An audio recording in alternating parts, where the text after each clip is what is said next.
लक्ष द्या शेतकरी बंधूंनो. खरीप 2026 मध्ये कोणते पीक देणार जास्त नफा?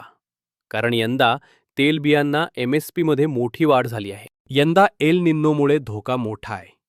पाऊस कमी झाला तर, चुकीचं पीक निवडलं तर थेट तोटा. कमी पावसाचा धोका असेल तर सूर्यफूल हा सर्वोत्तम पर्याय आहे. हे पीक कमी पाण्यातही चांगले टिकते. हलकी आणि निचरा होणारी जमीन असेल तर भुईमूग निवडा.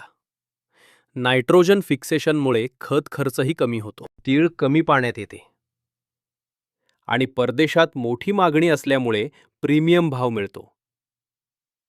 सोयाबीन हा सुरक्षित आणि स्थिर पर्याय आहे. कमी मजूर आणि हमखास बाजारासाठी योग्य.